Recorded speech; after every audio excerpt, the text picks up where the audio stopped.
Alabado sea el nombre de Dios. Te glorificamos, Señor. Exaltamos tu nombre. Amado Dios, gracias te damos, Dios, por esta oportunidad que tú nos brindas. Una vez más, Señor, donde estaremos escuchando, Señor, tus instrucciones. Padre, en esta hora te presento nuestra hermana Angélica Lazo, Dios. Ella trae este tema, la ética de Santiago. Oh Dios, tú ya has puesto en su corazón estas instrucciones para traerla hoy a nosotros, Dios. Padre, permite, oh Dios, que cada una de esas palabras que salgan de sus labios sean palabras tuyas, sean instrucciones tuyas, Señor. Y a ella te pedimos, Dios, que la cubra con la preciosa sangre de Jesús y que todo lo que ella haga, todo lo que ella tenga en su corazón, todas las peticiones, oh Dios, sean contestadas, Señor, conforme a tu voluntad, Padre amado. Te pedimos, Dios, una cobertura especial para su hogar, para su familia, su esposo, hijos, familiares. Señor, que no tenga retaliación, Padre, en las tinieblas, porque la obra que ella está haciendo, Padre, estremece, Padre Celestial, las tinieblas, porque tu palabra, Señor, son dichas a través de ella. Tú le has dado entendimiento, le has dado sabiduría como maestra para transmitir, oh Dios, esa luz, esa verdad que existe y que muchos, Señor, todavía no hemos podido lograr alcanzar, Dios, la claridad y la verdad de tu palabra, pero a través de ella tú nos traes hoy una nueva enseñanza. Como cada día son nuevas tus misericordias y tus palabras son nuevas, Dios. Gracias te damos. Bendícela, Dios del cielo, y gracias por ella. Gracias por ella estar dispuesta, Dios, a siempre servir cuando se le toca y está dispuesta siempre a trabajar en tu obra.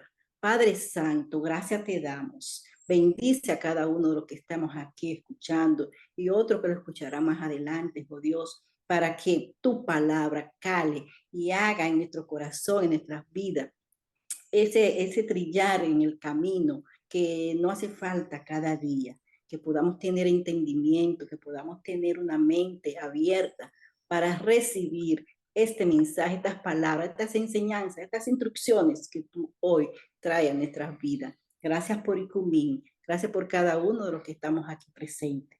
Bendice grandemente a tu pueblo. En el nombre de Jesús. Amén. Amén. Ay, Dios te bendiga, Angélica, hermosa.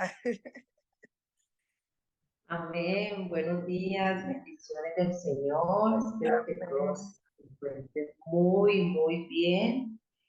Sí, yo creo que todos estamos bien porque las misericordias de Dios son nuevas cada día. Entonces todos estamos bien. Hemos sido cubiertos por esa misericordia del Señor. En esta mañana vamos a mirar el libro de Santiago. Y como lo han manifestado, el tema que vamos a discutir el día de hoy es la ética de Santiago.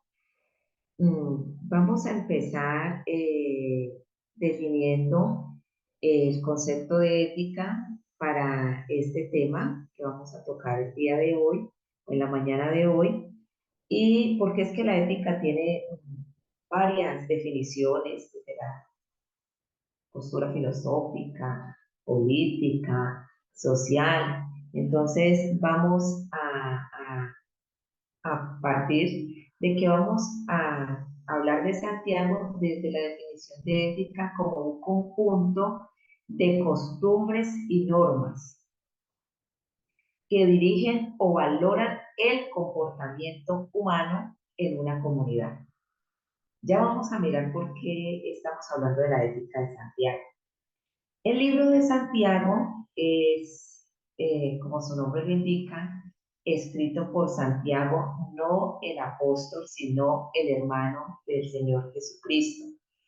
El apóstol, acuérdese que fue traspasado a espada, el hermano del Señor Jesucristo es quien escribe este libro. La carta de Santiago es considerada el primer escrito o el escrito más temprano del Nuevo Testamento. Fue escrito en los años 40 después de Cristo, aproximadamente entre el 44 y el 46 después de Cristo. No existía, como lo dije, es el escrito más temprano del Nuevo Testamento, no estaban ni siquiera escritos los evangelios. Y Santiago escribe esta carta. Santiago es muy particular y porque, como lo he dicho, era hermano del Señor Jesucristo, hijo de María y de José, y los evangelios nos relatan que los hermanos de Jesús eran incrédulos al ministerio de Jesús y a la unción de Jesús y al propósito de Jesús.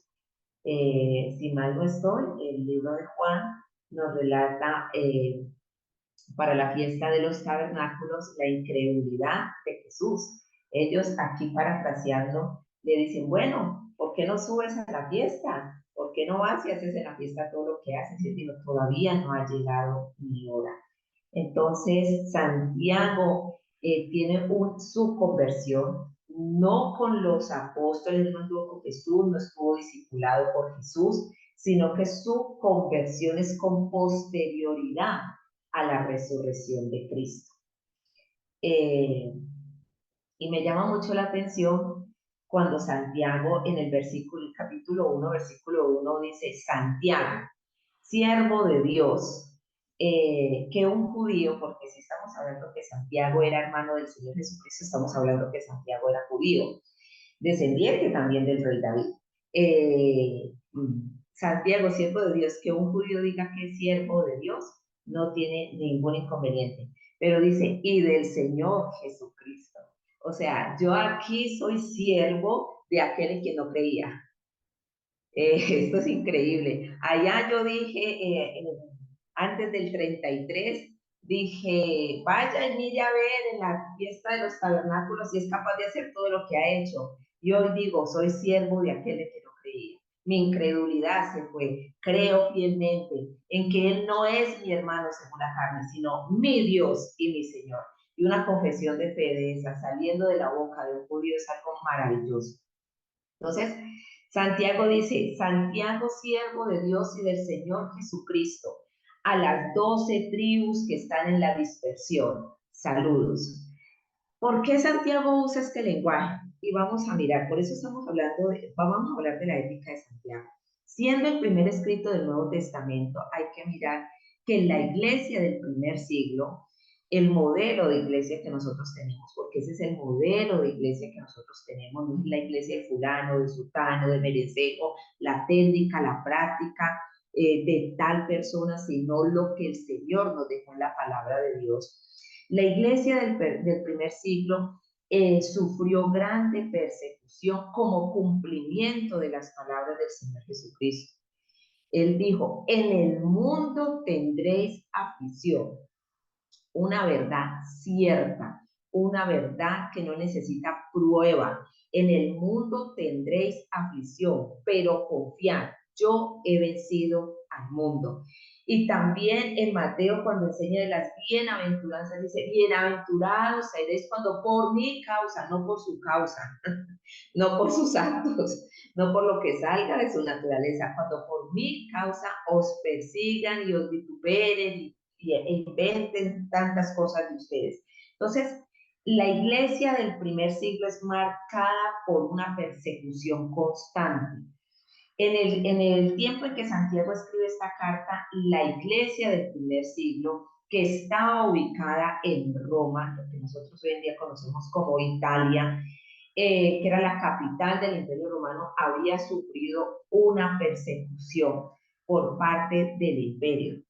En este tiempo estaba Claudio como emperador, que sucedió a Calígula, su sobrino, y Claudio saca un edicto, siendo Claudio amigo de Agripa y a quien había constituido nuevamente como rey, porque acordémonos que en el tiempo del Señor Jesucristo, el último rey fue Herodes, quien precisamente cuando nace el Señor Jesucristo, inicia la persecución y hace que se desplacen hasta Egipto y se sucede la matanza de los niños menores de 2 años. Ese fue el último rey. Muere Herodes y el reino de Judea es dividido en tetrarquías y se lo dividen en los hijos de Herodes. Ya con posterioridad no vuelve a ser Judea reino, pero ya cuando Claudio llega al imperio por su profunda amistad con Agripa, lo constituye nuevamente rey. Por eso es que leemos en el libro de los Hechos de los Apóstoles que Agripa era rey, el rey Agripa.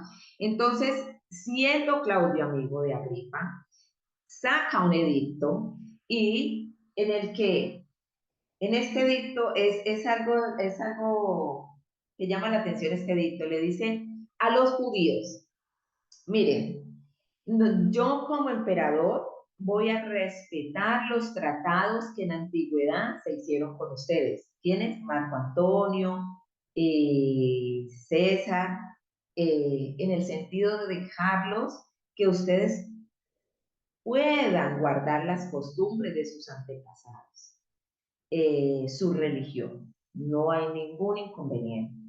Pero les prohíbo que se congreguen, les prohíbo que se asocien, les prohíbo que se reúnan. Entonces, decirle a un judío que no se congregue, que no se reúna, que no se asocie, pues es ir directamente contra las costumbres de sus antepasados. Acordémonos que en ese tiempo ya existían las sinagogas para que se hicieran sus reuniones, porque no estaban en Jerusalén donde estaba el templo, entonces ellos en las sinagogas se podían reunir. Este edicto de Claudio lo que hizo fue que generó una diáspora o una dispersión, y entonces salieron los judíos de Roma, de la capital del imperio, lo que nosotros hoy conocemos en Italia, y se dispersaron por diferentes lugares del mundo conocido en el siglo I.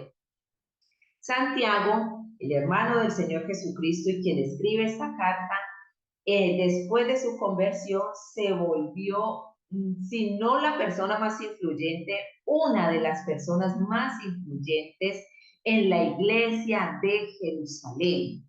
Entonces, cuando Santiago se da cuenta de esta situación que están viviendo los hermanos de Roma, porque acordémonos que el Evangelio, como Pablo nos lo hace saber en el libro de Romanos, primeramente llegó al judío y con posterioridad al gentil.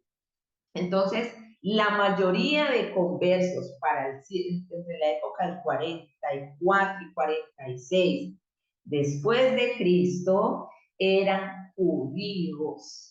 Entonces, cuando esta dispersión se da, que ellos salen, que están en una inminente persecución y no los están persiguiendo por chismes y no los están persiguiendo por murmuraciones y no les están persiguiendo porque sean envidiosos, les están persiguiendo por una cuestión política.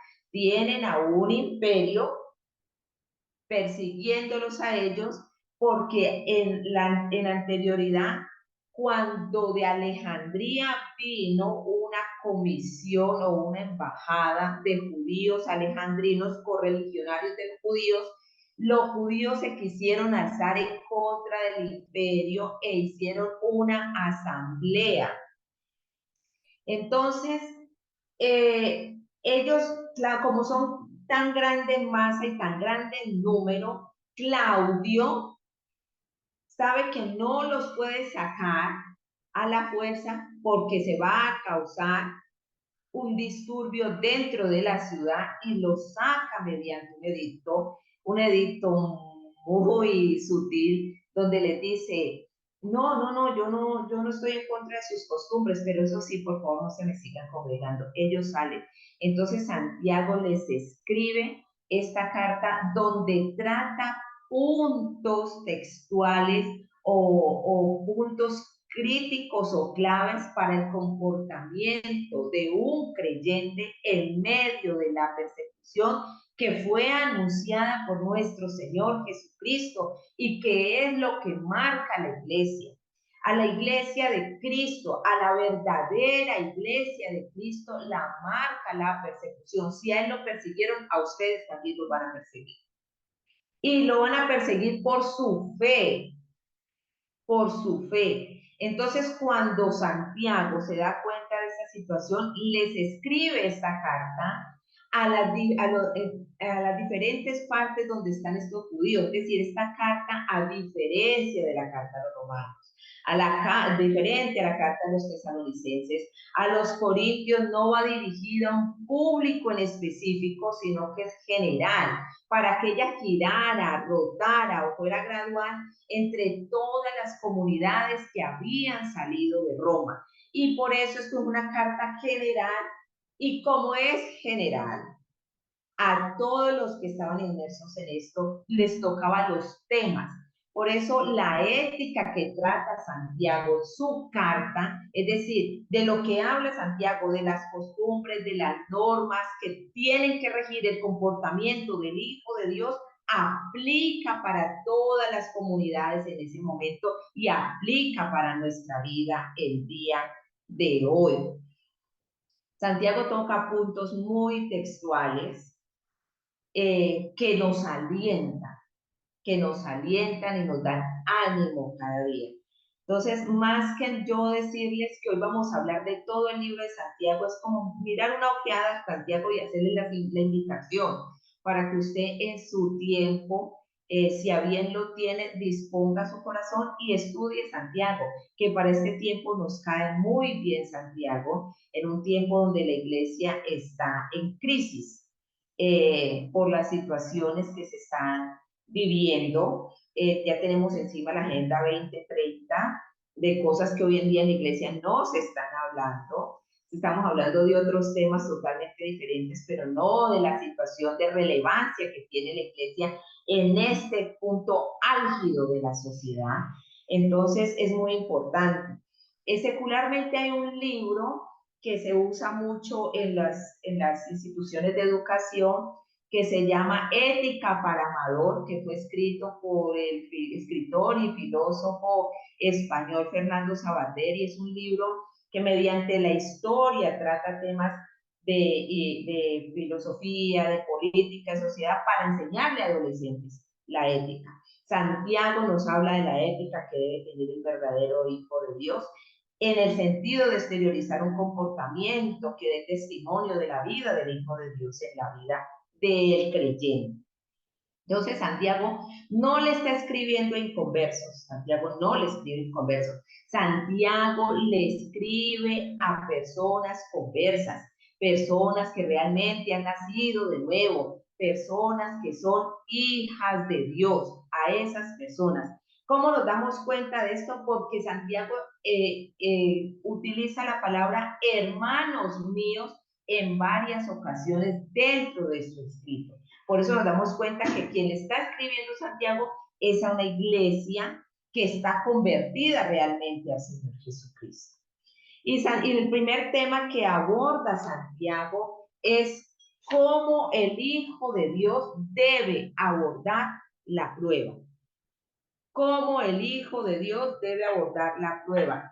Y lo hace porque es una situación demasiado difícil, compleja, complicada que está viviendo el Hijo de Dios en ese tiempo donde Santiago escribió. Entonces vamos a mirar cómo es que el Hijo de Dios aborda la prueba de acuerdo a Santiago. Dice Santiago en su versículo 2 del capítulo 1. Tened por sumo gozo. Tened por sumo gozo. ¿Quiénes? Hermanos míos, los que realmente están convertidos a Cristo. Tened por sumo gozo, hermanos míos, el que os halléis en diversas pruebas. Sabiendo, o sea, aquí Santiago dice, en usted debe haber una certeza, en usted debe haber una persuasión y en usted debe haber una credibilidad.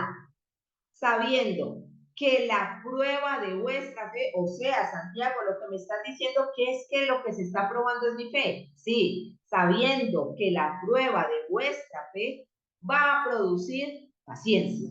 Ay, ¿cómo así, Santiago? ¿Y qué es paciencia? Es esa capacidad de usted sufrir por determinado tiempo sin tener cambios en su actitud, en cambios negativos, sin tener cambios, soportar, soportar, soportar. Produce paciencia y que la paciencia tenga su perfecto resultado. Ah, o sea que mi paciencia va a tener resultados. Sí, sí. Para que seáis perfectos y completos, sin que os falte nada, ¿sí? Para que sean maduros espiritualmente. El primer tema que trata Santiago es cómo el Hijo de Dios aborda la prueba. El Hijo de Dios aborda la prueba con sumo gozo. Y cuando dice consumo gozo, no estoy diciendo que usted, cada que sea probado, va a hacer una fiesta, va a hacer una pachanga, va a soltar las carcajadas, se va a gozar, va a invitar a la playa. No, porque ¿quién de nosotros cuando tiene un diagnóstico de cáncer hace una fiesta? ¿Quién de nosotros cuando le da un diagnóstico de cáncer suelta una carcajada? Ni porque se lo den a usted, ni porque se lo den a un ser querido. Es una tragedia para una familia que un ser querido sea diagnosticado con una enfermedad de esta. Es una tragedia para una familia que un padre de familia, de quien depende su familia, sea despedido de su trabajo. Es una tragedia para una familia perder a un ser querido. Es una tragedia para una familia que un hijo caiga en la drogadicción, caiga en la cárcel o sea asesinado. Es una tragedia, es una tragedia. Por tanto, usted no puede soltar una carcajada, ni va a decir, ay, mataron a fulano, vamos a hacer una fiesta. Lo que Santiago aquí está diciendo es que ese sumo gozo es una disposición mental que usted debe tener. Es la disposición mental con la que usted recibe esa prueba. Sabiendo que esa prueba viene para probar la fe que usted manifiesta que tiene. Nosotros manifestamos que creemos, pero ¿en qué creemos? Para nosotros saber en qué creemos, no Dios, porque la prueba no viene para Dios saber en qué cree usted. Dios ya lo sabe antes de poner el primer ladrillo de este mundo. Dios ya sabe usted y yo en qué creemos antes de fundar el mundo. Es para que usted y yo sepamos si realmente estamos creyendo o no. Porque cuando estamos bien decimos que creemos todo lo que dice la palabra de Dios. La recitamos, la cantamos, la volvemos canciones, adoraciones, la entonamos, nos bañamos con ella, dormimos con ella, nos levantamos con ella, maravilloso. Y decimos que creemos. Pero es en la prueba donde mi fe, es decir, mi creencia, se manifiesta. Se sabe si realmente o no creo lo que digo, creo lo que predico, creo lo que enseño. Es ahí. Por tanto, la prueba que vive el Hijo de Dios es permitida por Dios, y esa es la disposición mental que usted debe tener. ¿Para qué? Para que el carácter del Hijo de Dios, o sea, de Cristo, se revele en el creyente. Realmente yo creo lo que digo, realmente el carácter de Cristo ha sido formado en mí, y entonces ese gozo, que es la disposición mental, venga a mi vida de saber que es Dios quien está obrando ahí, en medio de esa prueba. Y entonces esa prueba de mi fe va a producir paciencia, me va a dar la fuerza necesaria para yo sufrir, para yo padecer, para yo esperar el tiempo que sea necesario. Eso es lo que le está diciendo Santiago. ¿Y a quién se le está diciendo? A los perseguidos por un emperador, por un edicto de Claudio. ¿Cuántos de aquí hemos sido perseguidos por el gobierno por nuestra creencia? ¿Cuántos de aquí hemos sido desplazados por los entes gubernamentales por lo que creemos? ¿A cuánto nos ha tocado que dejar el trabajo tirado, nuestras casas, nuestras posesiones, por lo que creemos? A ninguno. O bueno, creo que a ninguno. Si hay alguno, pues puede ser yo. Y esto es lo que Santiago le está diciendo a esos hermanos que habían tenido que salir de la capital del mundo, huyendo, dejando todo por creer en Cristo. Y les está diciendo, y esta prueba Dios la permitió. ¿Para qué? Para saber si realmente lo que decíamos en Roma, practicábamos en Roma, es cierto en nuestras vidas. Y realmente el comportamiento se está reflejando en nosotros. Eso es lo que dice Santiago aquí. Y cuando esto pase, o sea, cuando esta prueba pase, vas a alcanzar la madurez que requieres, cosa que cuando vuelva a suceder, la afrontes con la suficiente madurez que Dios te dio. Eso es lo que es Santiago. Por eso cuando volvemos a enfrentar una situación, decimos, wow, ya no lo hago como lo hice anteriormente. Ya pienso diferente.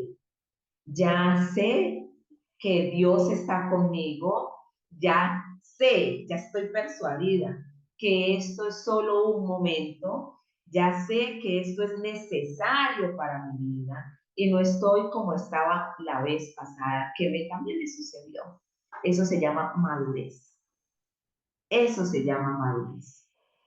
Y Santiago sigue diciendo aquí sobre la prueba, porque está en el mismo pasaje que habla de la prueba, lo siguiente. Pero si alguno, mire cómo lo dice él, o sea, termina y dice, para que seáis perfectos y completos sin que os falte nada. O sea, que cuando termine la prueba yo voy a terminar con una suficiente madurez.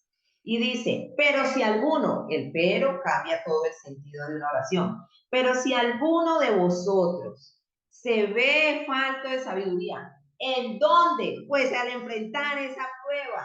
¿En dónde? Al enfrentar esa prueba. Pero si usted, cuando está en diversa prueba, no la tiene por sumo gozo, está falto de sabiduría, que la pida a Dios. ¿A quién?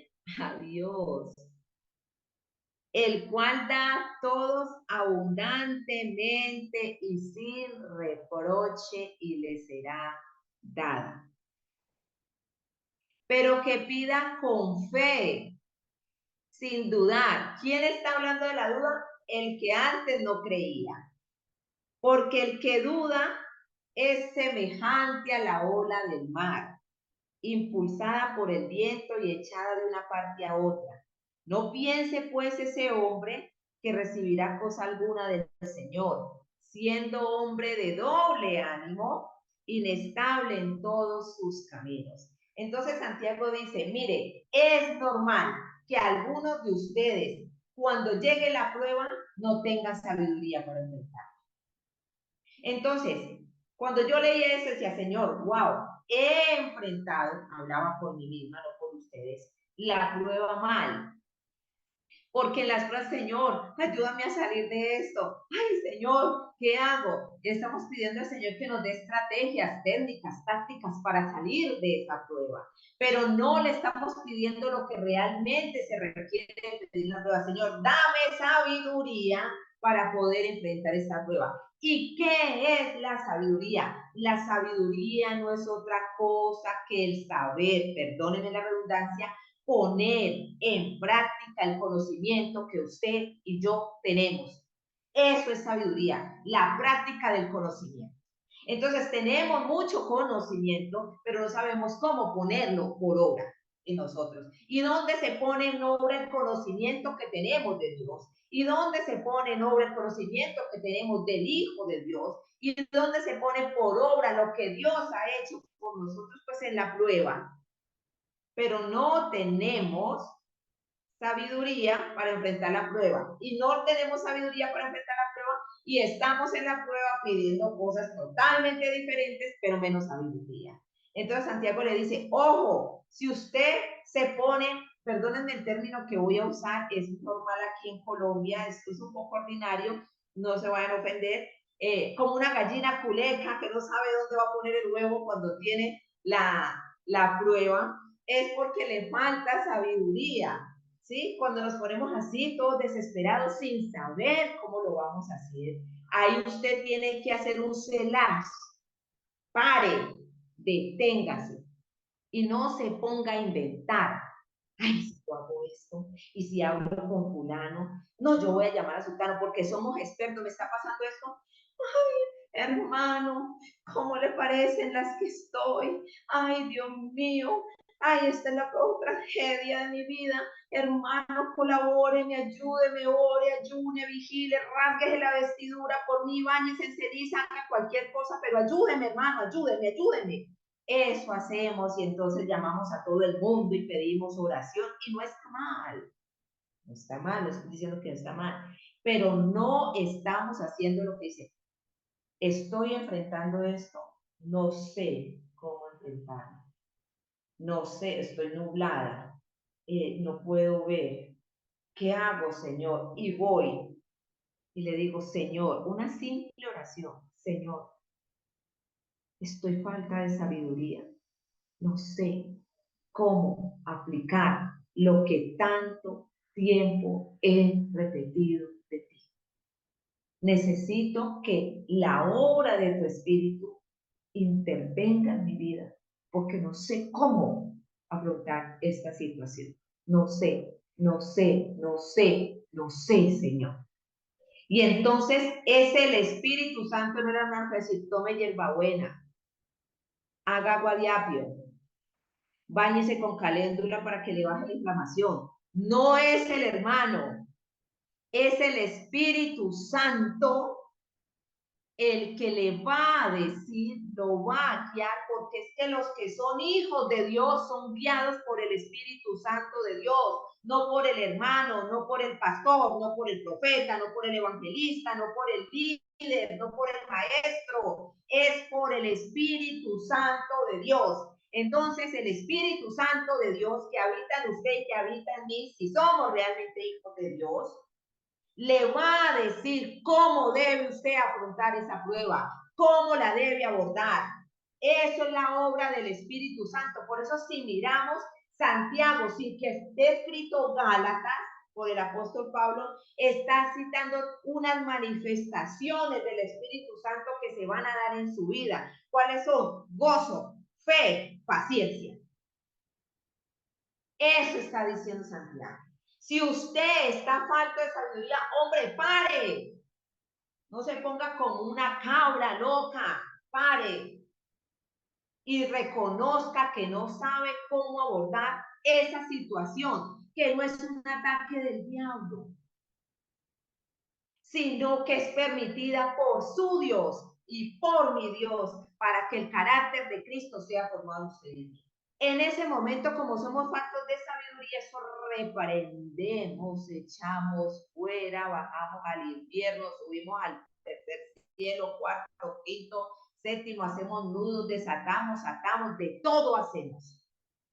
En la loquera que tenemos porque no tenemos sabiduría. Y la prueba es un momento para esperar en Dios, sin decir que si el Espíritu Santo lo guía a hacer algo, hágalo siempre y cuando sea la guianza del Espíritu Santo, no es su emoción ni de su parecer. Hay un salmo por allá que dice, pacientemente esperé a Jehová, Salmo 40. Y él oyó mi clamor y él se inclinó a mí, dice, y me hizo salir del pozo de la desesperación y del lodo cenagoso. ¿Qué hizo? Puso mis pies sobre peña y enderezó mis pasos. Porque es que usted fácilmente, si no tiene la sabiduría necesaria para afrontar las pruebas, se puede desviar. Entonces Santiago aborda como un punto trascendental para la iglesia del siglo I que está siendo perseguida, el saber afrontar la prueba como se debe afrontar, con la sabiduría de Dios,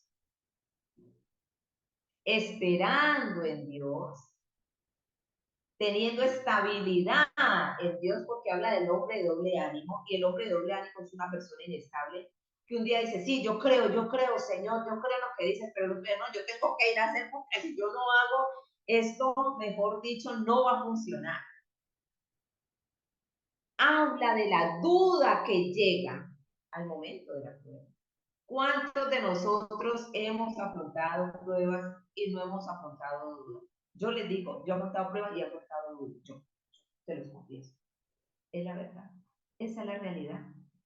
¿Qué pasa entonces cuando no está la sabiduría de Dios para afrontar la prueba? Pues usted por esa duda se deja guiar y hace lo que hace, y entonces salen las obras de sus manos y la consecuencia la va a tener que afrontar. Ese es el primer punto que aborda Santiago. Cómo abordar la prueba, cómo el Hijo de Dios aborda la prueba. ¿Por qué? Porque es que usted en la prueba da testimonio. Estamos hablando de la ética de Santiago, el comportamiento suyo. ¿Cómo es su comportamiento en medio de la prueba? No me cuente su comportamiento en medio de la alabanza, que yo sé que usted brinca, salta, grita y cuantas coge el pandero, mejor dicho, se vuelve más vil que David. Bueno, en fin, no me hable de cómo usted en la alabanza, ni en un culto, ni en una campaña, ni nada, donde nos desgargantamos y gritamos amén, gloria, aleluya, poderoso, santo. No. ¿Cómo es su comportamiento en la prueba? ¿Qué testimonio estamos dando en la prueba? Eso es lo que Santiago está diciendo. El testimonio que el Hijo de Dios debe dar en la prueba. Y muchos de nosotros, infortunadamente, le hemos abordado la prueba sin falta de sabiduría. O sea, faltos de sabiduría, perdón. Faltos de sabiduría. Entonces, para que este punto lo tengamos en cuenta. No sé si tenga más tiempo o ya se termina. Vamos con otro segundo punto que nos regala Santiago. Porque, y cuando digo nos regala Santiago, no es que Santiago lo haya escrito porque le haya querido, sabemos que es inspirado por el Espíritu Santo de Dios. Santiago ya nos hace una distinción, ya Santiago nos aterriza y dice, vean, lo que ustedes están enfrentando, lo están enfrentando porque así Dios lo permitió, para que el carácter de nuestro Señor Jesucristo sea formado en nosotros. Si queremos que esta prueba produzca en nosotros madurez, necesitamos pedirle sabiduría a Dios y entonces tener una disposición mental de sumo gozo y entender qué es lo que nosotros hemos dicho que creemos, lo que está siendo probado, y cuando eso que decimos que creemos está siendo probado, va a producir en nosotros una paciencia, y esa paciencia nos va a madurar. Eso es lo que Santiago está diciendo en el primer punto, ¿sí?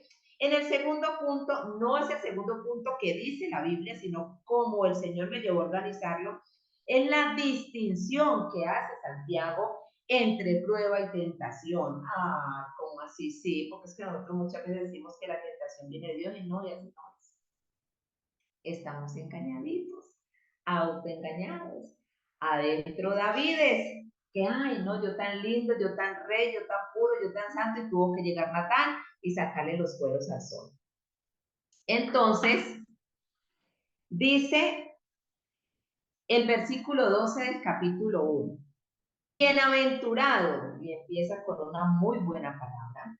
Bienaventurado el hombre que persevera, esa es la palabra, persevera, bajo la prueba, porque una vez ha sido aprobado, recibirá la corona de la vida que el Señor ha prometido a los que le aman.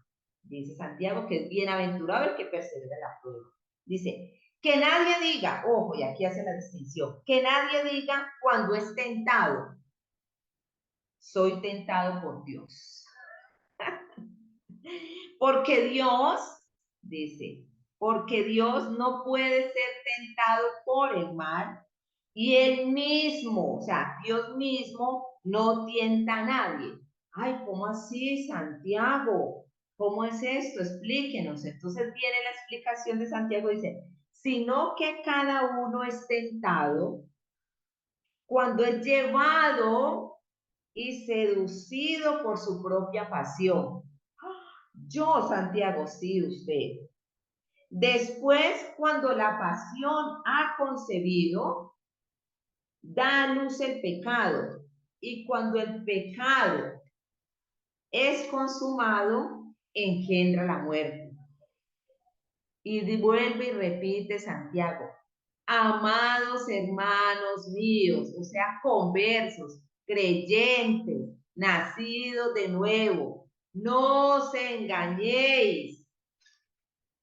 Santiago dice, mire, cuando usted está en una prueba, sepa y entienda que Dios está ahí y está con usted y fue permitida por Dios, porque es la forma de Dios moldearlo a la imagen de su Hijo para que Él sea el primogénito entre muchos hermanos, ¿sí? Pero ojo, cuando usted es tentado, que es muy diferente a la prueba, no me vaya a salir que es tentado de parte de Dios. ¿Por qué? Porque Dios no tienta a nadie. Él no puede ser tentado por el mal, ni Él tienta a nadie, porque en Dios hay ausencia de mal. Dios es el Dios de toda bondad. Por esa bondad de Dios es que nosotros hoy estamos aquí. En Dios hay ausencia de mal, sino que es por su naturaleza pecaminosa que usted es tentado. Por esa naturaleza, querido. Por esa naturaleza es que usted es tentado. Entonces, nunca diga que cuando usted cae en pecado, cayó en pecado por culpa de Dios. Usted peca porque a usted le gusta pecar. Pecamos porque somos pecadores. En usted hay pasión. Es decir, sus emociones que no tienen refreno, lo llevan a pecar. Las pasiones desordenadas de las que él más adelante habla y las desarrolla en el capítulo 4.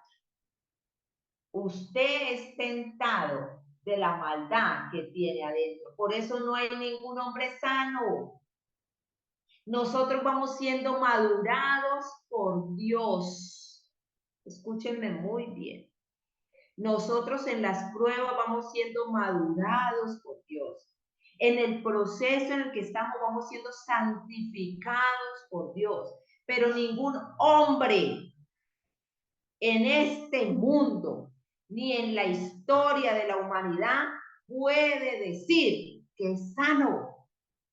Y cuando estoy hablando de sanidad, no estoy hablando de sanidad física, porque a Dios las gracias, muchas personas gozan de una muy buena salud. Estamos hablando en cuestiones espirituales. Porque si usted dice que es sano, usted está invalidando Génesis 6:5, Jeremías 17:9 y Mateo 15:19. Ay, ¿cómo así? Sí. En Génesis 6:5 dice el Señor, y vio Jehová que la maldad en la tierra era mucha, y que todo designio del pensamiento del corazón del hombre era de continuo, solamente es la palabra que más me gusta de ese verso, solamente, es la palabra que a mí me encanta, el mal. ¿Quién lo vio? Dios, por eso purgó la tierra. En Jeremías 17:9 dice, engañoso y perverso es el corazón del hombre. ¿Quién lo conocerá? Una pregunta retórica, porque él solo tiene la respuesta. Yo, Jehová, que escudriño las mentes y los corazones. Y en Mateo 15, nuestro Señor Jesucristo en los días de su carne, ¿quién? El Señor Jesucristo, dijo, porque del corazón salen las virtudes, las buenas costumbres, la moral. No, dijo, porque del corazón salen los homicidios, los adulterios, las fornicaciones, las mentiras y etc., etc., etc. O sea, aquí no hay ninguno sano. No hay. Por eso el salmista por ahí decía, líbrame de los que me son ocultos. Por eso Santiago dice, no os engañéis. Santiago está diciendo, ¿por qué entonces Santiago dice? Porque estamos muy dados a creernos buenos, a reclamar que nos reconozcan virtudes, a decir que hacemos cosas buenas y a victimizarnos. No, Cuando usted está en una prueba, viene de parte de Dios. Cuando cae en la tentación, es culpa suya, hermano. Pare de contar y si hay algún problema, arranque la hojita de Santiago y se acabó. Pero eso es lo que aquí le están diciendo. No hay nada más. No hay nada más que decir. ¿Qué es que yo soy sano? No, yo he sido madurada. Y la misericordia de Dios me tiene aquí. Y Él me sostiene. Y me ha santificado en la sangre de su Hijo. Pero yo sana de corazón no soy. Porque cuando menos pienso, la perversidad sale de mí. Ay, ¿cómo así? Sí, es la verdad. Es la verdad. Porque tengo pasiones desordenadas dentro de mí. Porque estoy en un proceso de desarrollar el dominio propio que me ha sido dado. Y cuando me estoy creyendo la más santa de las santas, inmediatamente caigo en tentación. Y de una viene el pecado y me abofetea. Entonces entendamos que Dios lo prueba y la tentación sale de su naturaleza. No se engañe, no sea como David. No sea como David, que vivió engañado. O sea, algo de la naturaleza humana. Entienda esto, de la naturaleza humana, propio de ella, inherente a la naturaleza humana es el engaño. Y no solamente el engaño que yo le haga a usted, sino mi autoengaño. Por eso en una parte dice, no erréis, hermanos, no erréis. Que en otras versiones dice, no os engañéis. Dios no puede ser burlado. Dios no puede ser burlado. Pues todo lo que el hombre sembrare, eso es lo que va a cosechar. Es decir, que la naturaleza humana en sí es engañosa, no solamente externamente, no solamente yo quiero engañarlos a ustedes, sino que me mantengo autoengañada. Por eso dejémonos de echarnos flores, déjese de echarse flores. Y Santiago dice, hermanos, no se engañen. ¿Cómo así? Usted tiene una naturaleza pecaminosa. Usted produce maldad, usted produce perversidad, usted tiene pasiones desordenadas. Eso es usted, hermano. Sí, usted y yo. Y si ustedes de aquí, los que están escuchando, no están de acuerdo, por favor, le pido que en estos 66 libros me muestre dónde dice que el hombre es bueno.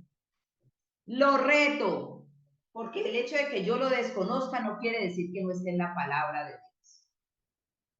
Tercer punto de la ética de Santiago, la bondad de Dios manifestada a través del hombre. ¿Cómo así? Sí, por eso Santiago dice, hermanos míos, no os engañéis, usted es malo por naturaleza, pero Dios lo hizo nacer de nuevo, de una simiente incorruptible. Y cuando lo hizo nacer de nuevo, empieza a probarlo. ¿Para qué? Para perfeccionar el carácter del Hijo. Pero quiero decirle algo, hermano. Santiago me mató con esto. Para los que creemos que somos mejores que los demás, para los que nos creemos impolutos, para los que nos creemos los más ungidos, no es engaño, hermano. Santiago, pero es que mira que yo oro y lloro bastante. Santiago, mira que yo ayuno y no hago el ayuno intermitente del Dr. Biter. No, Santiago. Yo ayuno, como dice la palabra de Dios. Yo vigilo, Santiago. Yo estudio y escudriño las escrituras. Santiago dice, Santiago, ¿verdad? Ah, qué bueno, hermano, pero no se engañe. Ay, ¿por qué Santiago me está diciendo que yo me engaño? Yo no me estoy engañando, Santiago. Sí, mi hermano se está engañando. ¿Por qué? Ya le voy a decir por qué, dice Santiago. Dice Santiago en el versículo 17, toda buena dádiva y todo don perfecto viene de lo alto, desciende del Padre de las luces, con el cual no hay cambio ni sombra de variación. En el ejercicio de su voluntad, ¿en el qué? Ejercicio de su voluntad, Él, ¿quién? El Padre de las luces, nos hizo nacer por la palabra de verdad, para que fuéramos las primicias de sus criaturas. ¿Qué está diciendo Santiago? Vea, hermano, es que entienda que cuando cualquier bondad sale de usted, no es de su naturaleza humana, es producida por el poder de Dios y manifestada a través de usted. Entonces no se engañe, usted sí es malo, está siendo perfeccionado a través de la prueba.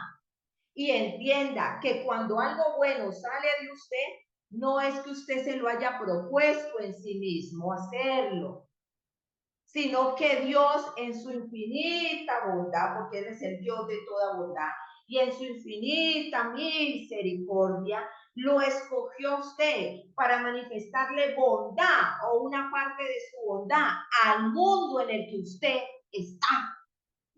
Así que no me venga a pedir que le reconozca virtudes ni cosas buenas a usted, hermano, porque no lo voy a hacer. No lo voy a hacer. Miren, yo ya estoy en un tiempo que ni yo misma me estoy aguantando. No sé si es que ya voy a entrar a la menopausia o que tengo, pero ni yo misma me estoy aguantando. Y esas prédicas y esas cosas donde nos estamos echando flores, hermanos, no va.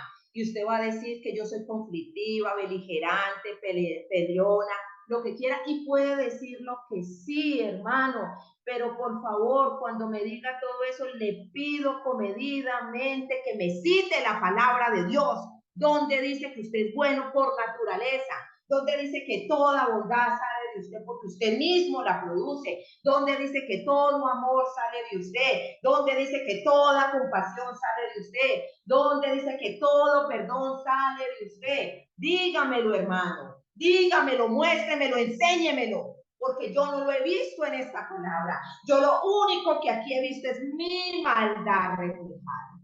Mi maldad reflejada.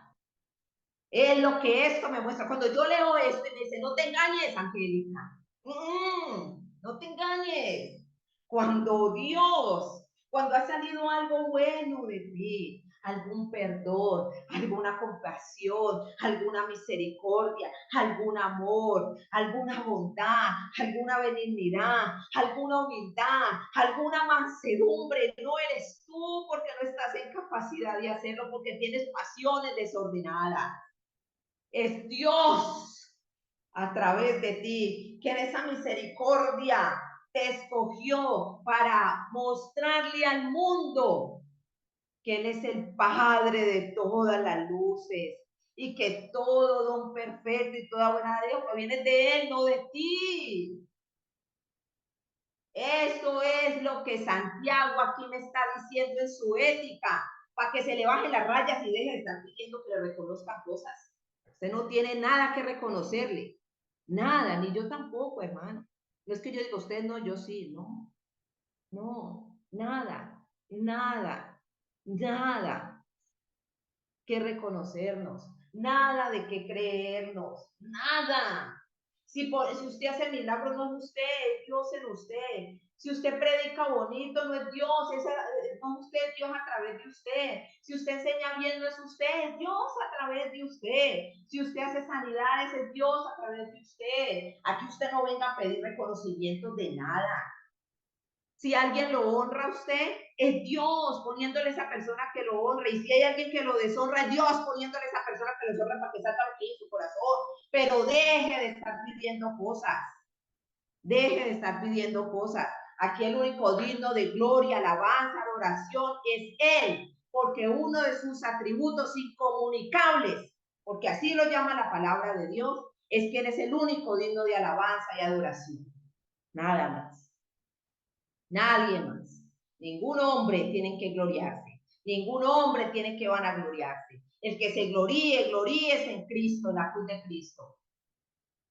Nadie más tiene que gloriarse. Y esto es lo que Santiago le está diciendo a una iglesia que está siendo perseguida. Y yo hoy se lo digo a usted que está en su comodidad de su casa o va para su trabajo sin ninguna persecución alguna y que cree que porque hablan de usted, que porque vituperan de usted, porque murmuran de usted, porque le tienen envidia a usted, está siendo perseguido. No, eso no es nada. Eso es naturaleza humana en todos. Y con eso tenemos que, como dicen ustedes, lidiar. Eso es. Esa es la realidad. Son cosas, son temas que hoy en día la iglesia no está tratando, porque está tratando Dios te va a posicionar, Dios te ama, Dios te quiere llevar, te quiere alzar, te quiere colocar. No. Hoy usted necesita la ética de Santiago, como en los colegios enseñan la ética para Maduro. Coja Santiago y léalo, estúdielo, escudriñelo y pídale al Espíritu Santo que usted pueda aplicar esta ética en su vida cristiana. Yo creo que ya sí podemos cerrar, ¿cierto? Me perdonan que me haya extendido un poquito, me dijeron 30, 35 minutos, ahí me perdonan los minuticos de más. Santiago tiene, yo saqué por el poder del Espíritu Santo como 11 puntos de Santiago de ética que hay que tocarlos. Yo se los voy a decir por si usted cuando lo estudie los puede tener en cuenta. Por ejemplo, la practicidad de la palabra de Dios, la igualdad en la iglesia, fe y obra versus fe u obras, el desastre de hablar sin la sabiduría de Dios, la sabiduría humana versus la sabiduría divina, el adulterio espiritual, juzgando por fuera de la ley, dependencia de Dios, la riqueza que produce opresión y la paciencia y la oración. Son temitas que toque como de ética cristiana. Pero bueno, por el tiempo no les podemos sacar. De pronto en alguna u otra ocasión, si de pronto me vuelven a invitar, si de pronto me vuelven a invitar, entonces, si el Señor así lo quiere, entonces los tocamos. Muchas gracias por la invitación, de verdad que sí, que Dios les continúe bendiciendo. Amada hermana, muchas gracias por esas palabras que trajo a nuestras vidas. Que el Señor nos ayude a ser tierra fértil y que ella pueda dar el fruto por el cual ha sido enviada. De verdad que muchas gracias. Denos el honor que nuestra hermana Amelia García esté orando por usted. Amén, amén. Gracias, gracias, Padre. Te damos por la vida de tu hija Angélica María Lazo, Padre. Gracias, papito lindo, porque a través de esta palabra, mi amado Dios, estás confirmando es el libro que estamos leyendo de sabiduría, Padre, que me he dado a la tarea, papito lindo, de leerlo, Padre. Y esa sabiduría, como decía hoy nuestra madre hermana Lazo, viene de lo alto, Padre, que la sabiduría hay que ponerla en práctica, es la práctica del conocimiento, porque de nada sirve estar escuchando, de nada sirve sabernos toda la Biblia, de nada sirve, amado Padre, si no entendemos cuáles son los motivos, mi amado Dios, de tu sabiduría, de esa sabiduría que viene de lo alto, que es el conocimiento en ti, mi amado Dios, la comprensión infinita y perfecta de todo lo que es o puedes hacer, amado Padre. Te damos gracias, gracias por la vida de tu hija, nuestra amada hermana Angélica María Lazo, que la sigas guardando, que le sigas dando esa sabiduría, ese entendimiento, amado Padre, para poder compartir, Padre, porque tu palabra dice que por lo que de gracia recibimos, por gracia demos, Padre, y es lo que tu hija está haciendo, Padre. Esa gracia que tú has puesto en ella, en esa sabiduría, ese conocimiento, Padre, ella lo transmite, mi amado Dios. Guarda todo lo que a ella la rodee, Padre, su esposo, su familia, su casa, su hogar, todo su ministerio, su trabajo, Padre. Que tus ángeles acampen alrededor de ella, que vayas tú como hasta ahora lo has hecho, mi amado Padre, como ese poderoso gigante que va delante de ellas, abriendo brechas, quitando todo estorbo, papito lindo. Síguela sosteniendo, mi amado Dios. Síguela llevando de gloria en gloria y de victoria en victoria, Padre, para que ella pueda seguir compartiendo ese conocimiento que tú le has dado, Padre. La guardamos, la bendecimos y la ponemos en tus santas manos, Padre, en el nombre de Jesús. Y a ti sea toda gloria y toda honra por los siglos de los siglos. Amén y amén.